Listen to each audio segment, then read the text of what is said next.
The key wouldn't turn. I stood on my own front porch at 11:23 p.m., suitcase at my feet, the August humidity making my shirt stick to my back. I'd been travelling for 14 hours, 2 flights, 1 layover, a 40-minute Uber ride. All I wanted was my bed. The key slid into the lock, but it wouldn't turn. The worst part wasn't that someone had changed the locks on my house, it was the sound coming from inside. Laughter. My mother-in-law's distinctive cackle echoing through my living room. But I'm getting ahead of myself. Let me back up 3 weeks. My name is Sarah, and I'd been married to Marcus for 4 years. We'd bought our 3-bedroom Craftsman in Portland 2 years ago, our first real home. Marcus travelled for work constantly as a medical device sales rep, sometimes gone 2 or 3 weeks at a time. I worked remotely as a graphic designer, so I was usually home. His parents, David and Linda, lived 40 minutes away in Beaverton. Linda had opinions about everything, the way I decorated, the way I cooked, the fact that we didn't have children yet.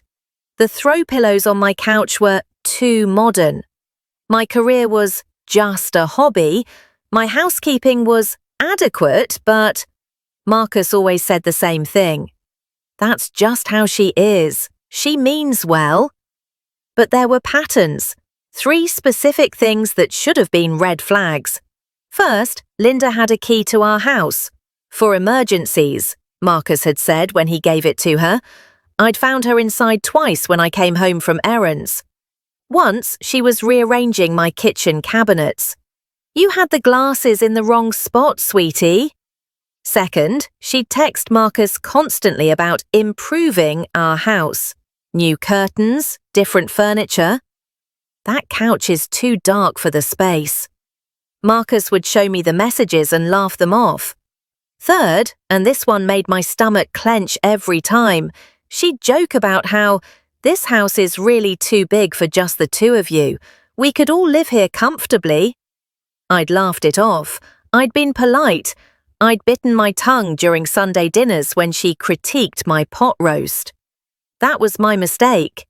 Late July, I got an opportunity I'd been chasing for months. A design conference in Austin, Texas. 3 days of workshops, networking, potential clients. The kind of thing that could transform my freelance work into something bigger. You should go, Marcus said. He was leaving for a 2-week sales trip to the East Coast the same week. We'll both be travelling, no big deal. I hesitated. Your mum has been texting about coming over to water the plants again. Marcus kissed my forehead. I'll tell her we're good. We have the automatic system. He texted her that night. I watched him do it. Sarah and I are both travelling August 10th to 24th. House will be fine. Got automatic systems. See you when we're back. Linda's response came in seconds. Okay, sweetheart. Be safe. 3 heart emojis. At the time, I thought it was sweet. I left for Austin on August 10th, a Saturday morning. My Uber arrived at 6 a.m. I remember looking back at the house, at the blue door I'd painted myself, at the garden I'd spent weeks planning. I'd be back in 3 days. The conference was incredible. I was networking, learning, collecting business cards. On day 2, I got a text from my best friend Rachel, who lived 2 blocks away from me. Rachel, 2:47 p.m.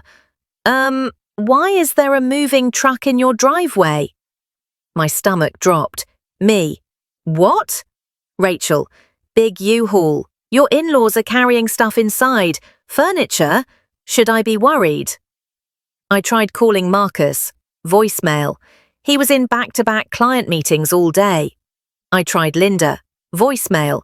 David. Voicemail. Rachel sent a photo. My driveway. A moving truck. Linda directing 2 men carrying a floral couch, the kind you'd find in a retirement home, toward my front door. My hands shook so hard I could barely type. Me. Go over there, please. Ask what's happening. Rachel. On it. 10 minutes felt like 10 hours. My phone rang. Sarah? Rachel's voice was tight. I talked to Linda. She said, and I quote, Marcus told us we could stay here while they're gone. We're just making ourselves comfortable, adding some touches to make it feel like home. The floor of the hotel conference room tilted. She said what? There's more. She said they might stay a while longer since this house really is too big for just Sarah and Marcus. Her words, not mine. She kept calling it the family house. I called Marcus 17 times. 17! He finally answered at 6:34 p.m. between dinner and drinks with a client. Sarah, hey, what's... Your parents are moving into our house. Silence. Then, what? I told him everything. The truck, the furniture, Linda's comments. When I finished, he sighed. Actually, sighed. Okay, that's... She probably just misunderstood. You know how she is. I'll call her and sort it out. Marcus, she's calling it the family house. She's moving furniture in. I'll handle it. Don't worry about it. Enjoy your conference. Don't worry about it.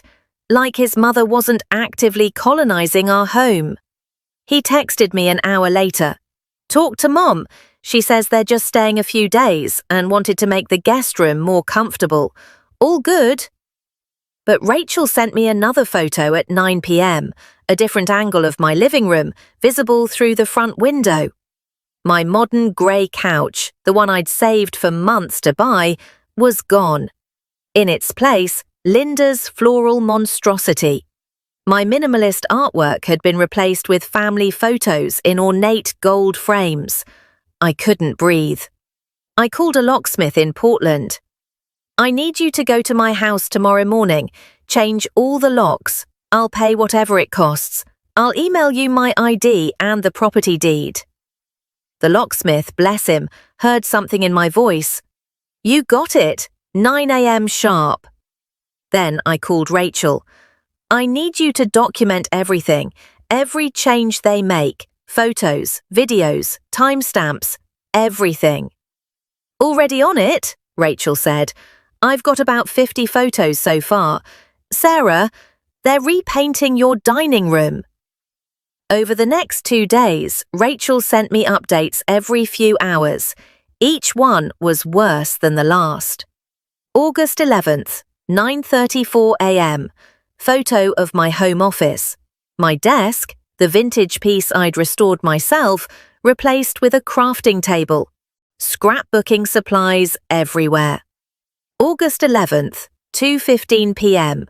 Video of Linda on my front porch telling a neighbour, Yes, we're moving in. It's about time we all live together as a family. The kids have been so generous.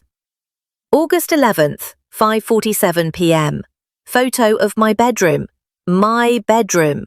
New bedspread, new curtains, a crucifix above the bed. I'm not religious. I called Marcus again. They're in our bedroom? Sarah, you're overreacting. They're just... Your mother told the neighbours they're moving in permanently. She's exaggerating. You know how she talks. But I could hear it in his voice. The doubt. The keeping the peace instinct that had probably been trained into him since childhood. The locksmith texted me confirmation photos. New locks installed. New keys in the mail to me. I'd given him permission to refuse entry to anyone, even with the old key. August 12th, 11:02 a.m. Rachel's text. They just tried to leave and come back. Keys don't work. Linda is losing it on your porch. She's calling Marcus. My phone exploded. 7 calls from Linda, 4 from David. Texts from Marcus. What did you do? My parents are locked out. This is insane. I didn't answer any of them. Instead, I recorded a video message. I sat on my hotel bed, looked directly at the camera and spoke clearly. Marcus, Linda, David, whoever's watching this, I own this house. My name is on the deed. I did not give permission for anyone to enter, redecorate, or move into my home. What's happening is called trespassing. I've changed the locks. The house will remain locked until I return. The furniture and items that were removed will be returned, or I'll be filing a police report for theft. This is not a discussion. I sent it to Marcus. Then I blocked Linda and David's numbers. I had one more day in Austin, and I was going to finish my conference. August 13th, 11:23 p.m. Standing on my porch with my new key. The laughing had stopped. Through the window, I could see Linda, David, and Marcus sitting on that horrible floral couch, surrounded by my things, pushed into corners. I unlocked the door, stepped inside. 3 faces turned toward me. Linda's expression morphed from shock to indignation in a half-second. "Sarah, thank God you're home. There's been a terrible mistake with the locks." "Get out." The room went silent. Linda blinked. "Excuse me?" "Get out of my house." Marcus stood up. "Sarah, let's talk about this." "We can talk after your parents leave, with their furniture." David, who'd been quiet this whole time, "Now, Sarah, there's no need to be hostile. We were just trying to help." "Help?" My voice cracked. "You broke into my house. You threw out my furniture. You told my neighbors you were moving in. You redecorated my bedroom." Linda stood, drawing herself up. "This house is family property. Marcus is our son." "This house is my property. My name on the deed. I bought it. I pay the mortgage. You had no right." "We have a key." "Had. Past tense. You had an emergency key, which you abused. Now you have nothing." Rachel's documentation had been perfect. I pulled out my phone and started scrolling through photos. "You want to discuss this legally? Let's discuss how you committed breaking and entering, theft of property valued at over $8,000, and trespassing. I have 57 time-stamped photos and videos. I have a neighbor witness who heard you claim you were moving in permanently. I have receipts for everything you removed or destroyed." Linda's face went red. "Marcus, are you going to let her talk to me this way?" Marcus looked between us. For one horrible moment, I thought he'd side with her. Then he said, "Mom, you need to leave." "What?" "You told me you were staying a few days in the guest room. You told me you wouldn't touch anything. Sarah showed me the photos. You—" His voice broke. "You redecorated her entire house. You threw out her furniture. You can't. We can't. This isn't okay." Linda's eyes filled with tears, the manipulative kind. "I was trying to make it nice for you. This house was so dark, so cold. I was making it a home." "It was my home," I shouted. "Mine. I chose every piece of furniture. I painted every wall. I planted every flower in that garden. You didn't make it better. You erased me from my own house." The silence that followed felt like glass breaking. David stood up, pulling Linda toward the door. "We'll get our things tomorrow." "Tonight," I said. "All of it. Tonight." "It's almost midnight." "I don't care. You moved it in within hours. You can move it out within hours." Marcus made the call. The same moving company. Emergency after-hours service. Double rate, which I insisted Linda and David pay. They arrived at 1:47 a.m. I watched as every piece of furniture was loaded out. The floral couch, the crafting table, the gaudy picture frames, the new bedding, everything. Linda cried the entire time, loud. David kept trying to negotiate. "What about the curtains? Those were expensive. Can we at least leave the—" "You're being unreasonable." "No," I said to every request. "No, no, no." By 4:30 a.m., the house was empty of their things, but my furniture was gone too. In storage, I learned. They'd paid for a month at a facility in Beaverton. Storage unit address, now. I held out my hand. Linda clutched her purse. I don't have it. Linda? My voice was ice. You have two choices. Give me the address or I file a police report for theft before sunrise. Choose.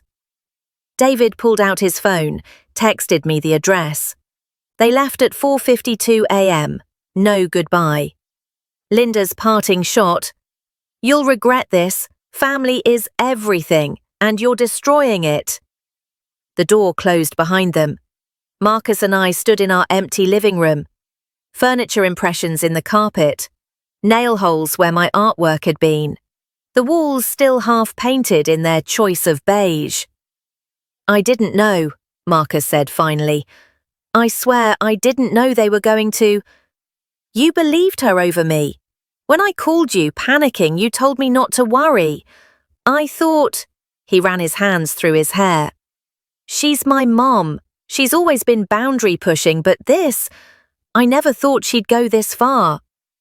She told me she was making it a home. Like it wasn't already a home. Like I didn't matter.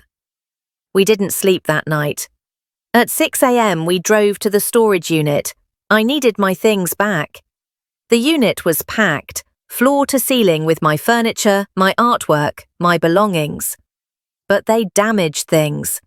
My restored desk had scratches. A painting was ripped. My grandmother's quilt, the one irreplaceable thing, had paint spilled on it. I sat on the concrete floor of that storage unit and cried. Marcus knelt beside me. I'll fix this. I'll pay for repairs, replacements, whatever you need.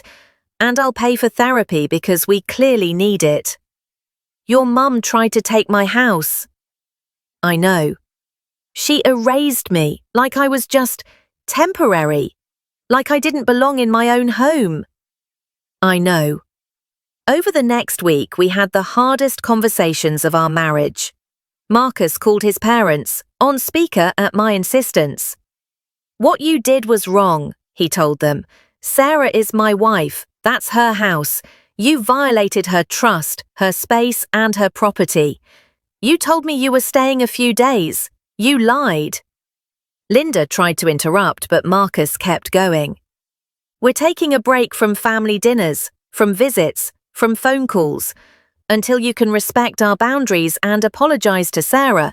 Genuinely apologize, not, I'm sorry you felt that way. We're done. Linda sputtered. You're choosing her over your mother. I'm choosing my wife, like I should have from the beginning. We didn't hear from them for 3 weeks. Then a letter arrived, handwritten, from David, not Linda. Sarah, we crossed a line, multiple lines. Linda got it in her head that you and Marcus needed help, making a proper home. And I went along with it because it was easier than arguing with her. That's not an excuse. You trusted us with a key for emergencies, and we betrayed that trust. We owe you an apology, and I hope someday you can forgive us, but I understand if you can't. We'll pay for all damages. David. No word from Linda. I documented everything. The damages, the costs, the emotional toll. My therapist, yes, I got one, helped me calculate $3,400 in furniture repairs and replacement, $1,200 in repainting, $800 in professional restoration for my grandmother's quilt, $2,600 in locksmith services, moving fees and storage. Total $8,000. I sent David an invoice. He paid it in full within a week. But the real resolution came 2 months later, in October. Marcus and I were having dinner, takeout on our restored couch, when he said, I talked to my therapist about something. We were both in individual therapy now and couples therapy together. About? Why I didn't believe you when you first called about my parents. He set down his fork. She said I was trained from childhood to prioritize my mum's feelings over reality. If I acknowledged what she did was wrong, I'd have to face that she'd been violating boundaries my entire life. It was easier to minimize. And now? Now I see it. The time she showed up at our engagement party and cried because I didn't ask her permission first. The time she redecorated my apartment when I was college. The time she told my ex-girlfriend that she wasn't good enough for our family. I thought that was just how mums are. It's not. I know that now. We held hands across the couch, my couch, in my house, with my walls, my colours, my life. 3 months after the incident, Linda sent her own letter, shorter than David's. Sarah, I'm sorry. I thought I was helping. I was wrong. L. It wasn't the apology I deserved, but it was something. Marcus and I decided on new boundaries. No unannounced visits, no emergency key. Family dinners once a month at restaurants, not our home. And Linda would attend 3 therapy sessions with us to discuss boundaries, non-negotiable. She agreed. Barely. 6 months later, February, I'm standing in my living room, the one I reclaimed. My grey couch is here. My artwork is on the walls. My grandmother's quilt, professionally restored, hangs in a shadow box in my office.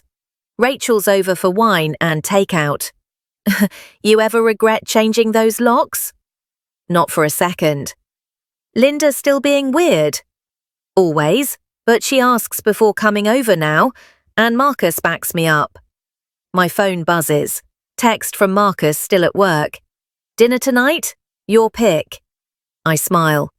Your pick. Not his mum's suggestion, not a compromise. Mine. Because here's what I learned. Your home isn't just a building. It's your sanctuary, your safety, your space to be yourself. And when someone violates that, no matter who they are, you have the right to protect it. Even if it means changing the locks. Especially if it means changing the locks. To anyone listening who's dealing with boundary-stomping in-laws, overbearing family, or anyone who thinks they have more right to your space than you do, you're not overreacting. You're not being mean. You're protecting your peace. And sometimes, the most loving thing you can do for yourself and your relationship is to stand at your door and say, "No, this is mine. My name is Sarah. This is my house. And I'd change those locks again in a heartbeat."